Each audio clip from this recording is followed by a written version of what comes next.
panakot, hindi na yun ang pagkakapilas sa nagiging, hindi makapatong mo sa kahit sa pinagulong. So, klaro tayo, no? Na ang usa ka tao nga maanaa kang Kristo, dili na gayon maglakaw sa pangitngit. So, kung walay pultahan, dili ka makasulod sa usa ka kining room or usa ka kining balay, no? Or siguro usa ka building. So, si Ginoong Jesucristo, siya mao ang pultahan sa dalan padulong sa kaluwasan o kinabuhi ng madagayahon. Kung sa giingon ni Juan sa kapitulo 19, versikulo 9 of 10. Kini nga sa'yo mo ay magbasa. Ready, go! Ako ang pultahan, ang masulod ang ganako maluwas. Makasulod gawas siya o makakaplag siya kasiksik. Apan nagawatan mo ani aron lamang pagpangawat, pagpatay o pagulaglag. Miani ako aron makabarton kamo og kinabuhing madaliaga. Lugas ka pa sa. So, ingon si Ginoong Hesus, siya mao ang pultahan sa kaluwasan. O siya mao ang dalan aron nga makabaton kita og kinabuhing madagayahon. So, aron nga kita nga maluwas, no?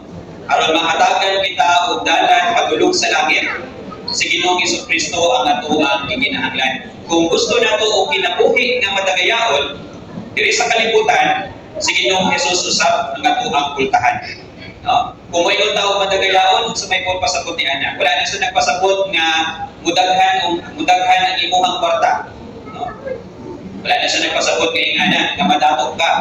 No? Kung may tawo madagayahon, pwede nga panalanginan ka sa Ginoo, kwarta, panalanginan ka og mga utang. Pwede usap nga panalangin ng kalipay, doon na kay kalinaw, doon na kay paglabo. So, dili lang na sa puros kwarta. Okay, di man na mao ang katuyuan sa Dios para ka nato. Apan kung maghatag sa kita sa Ginoo nga ngayon ka nga panalanginan o mga financial o material na utang, pwede ra yun na ihatag sa Ginoo. Pero more than that, ang Ginoong Diyos, kung naa si Kristo sa ato, siya maghatag o kalipay, kalinaw, katagbawan, o kadagugan sa kinabuhi. Kung may untag madagayahon, wala na sa nagpasabot, hindi na ka makasinati o mga problema na ang ihapon. Kapag luyo sa mga problema, doon na tayo kalipay, doon na tayo kalinaw. Mauna sa panalangin sa Diyos. O ingana kadagaya ang kinabuhi na maana ang Kristo. So, doon na tayo madagayahon na kinabuhi diri sa kalibutan o doon na tayo kaluwasan padulong dito sa langit. Tungkol kay si Ginoong Hesus mao ang atong pultahan. And then, ikaw pa, si Juan nag-ingon usab sa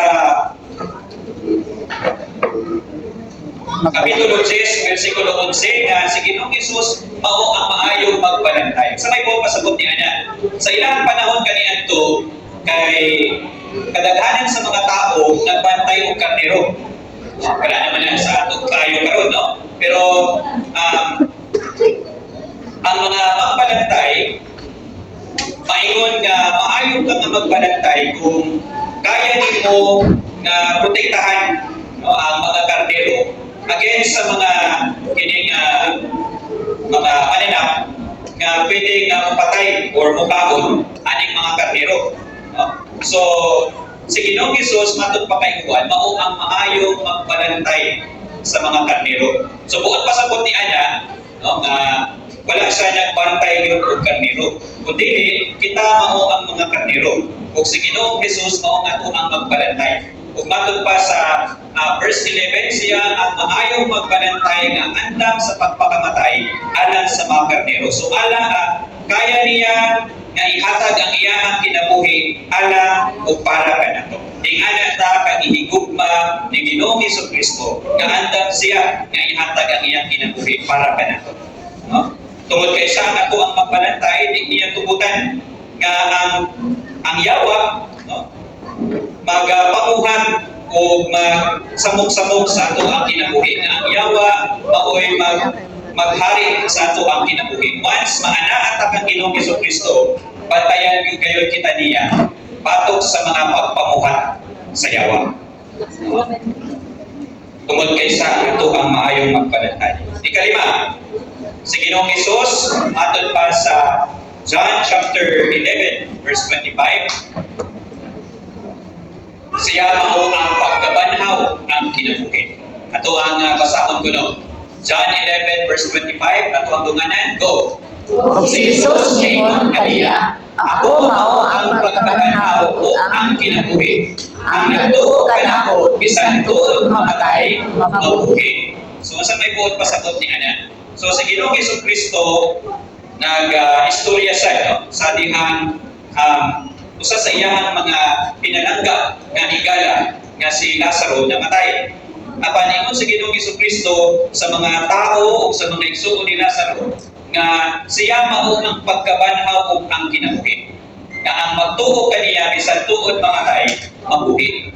So, ingon sa Ginoong Hesus nga mamatay man gyud ang tanan. No? Wala may bisan usa ka nato diri nga magpabilin nga buhi. No? Moabot yun ang panahon nga mga matay ta. Apan, kung maanaa kita kang Kristo, makabaton kita og magkabanhaw. Mga banhaw kita, mabuhi kita pag-usap. No? So, mauna na siya ang sunod nga kinabuhi.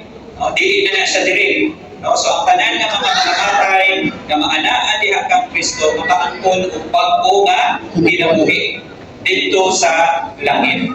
No? Mao pa na ang ato ang kasiguruhan. So ang wala kay Ginoong Hesus dili gayon mga angkon diini nga pagkabuhi. So importante kaayo no nga tuag yun nga siguraduhon sa tuang kinabuhi nga maanaa kita kang Hesus tungod kay siya mao'y maghatag og kinabuhi. Nga walay katapusan kinabuhi nga dayon sa matag sa kanila. No?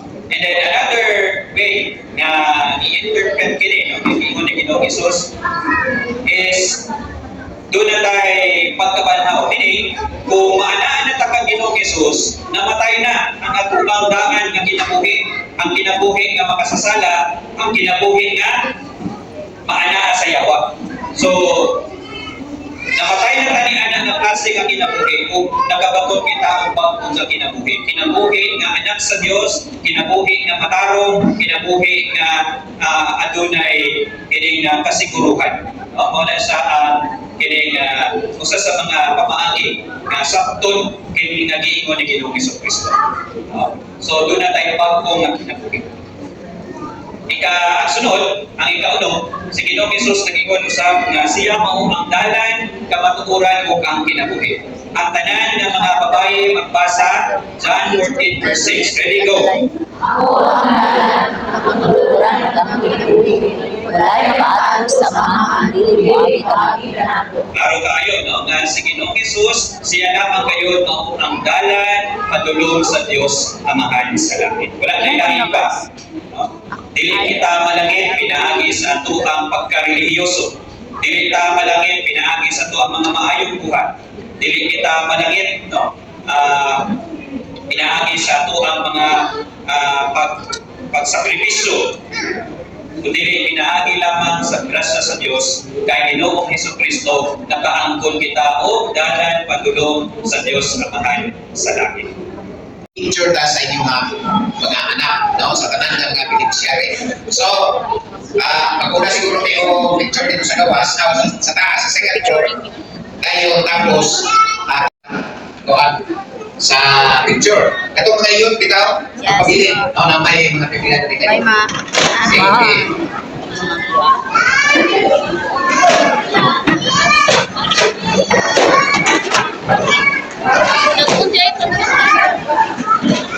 No. Ang picture lang is ang center base, di natin ang home base. So, ito mga nag-squila lang sa taas.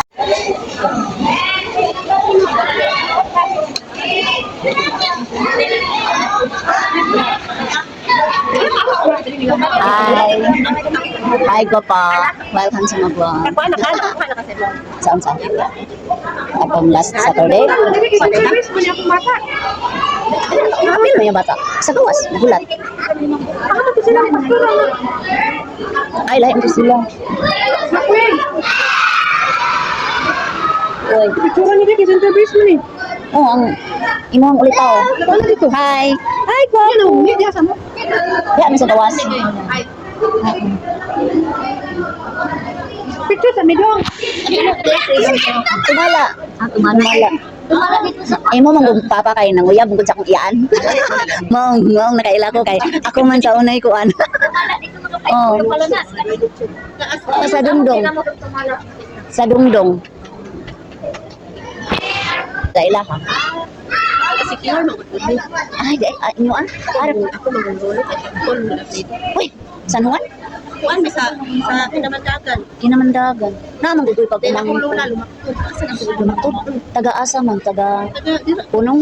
Silingan na mo, taga mga lumaktod man gud. Ako makuha kay nakasira mo manuring isda sa una sa Manila kami.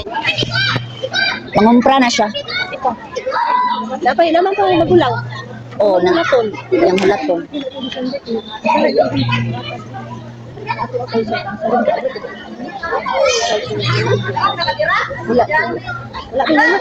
Wala ikuan pa man to. Sabutan pa man to. Ikaw ato no.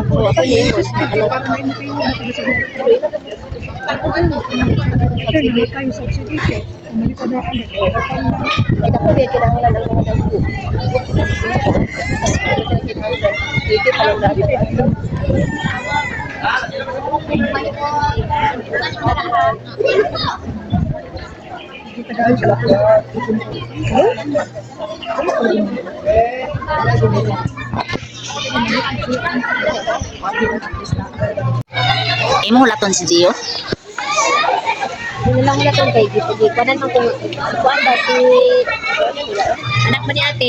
Ipa. San ba? Sa simbahan. Wala tong sandi kay dito man gumiti mo ga. Kamu ba? Kita pangyapon. Lunggo gyapon. Ah, di. Ah, nana man dahil sila. Nana sila. Dalaga na ba oy? Dalaga na kaayo siya. No, do.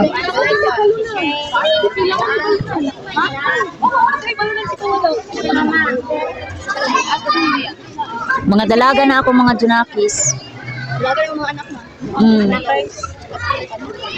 Ang isa ninyo absent. May pamilya yung isa. Mama, dito daw kasakay sa lakitay sa mall. Para din naman matabok. Ay, sa Dragos Kali.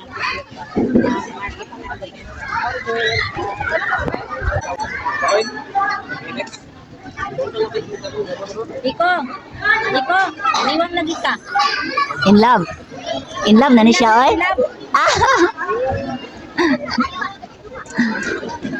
Nagpagamay na siguro. Tambok na lang ta siya. Gusto mo siya makapon. Pura bayad na siya pa. Hamon ka. Sa taas na. Tarong na tayo mong bike. Pagdali ha. Tarong yung bike.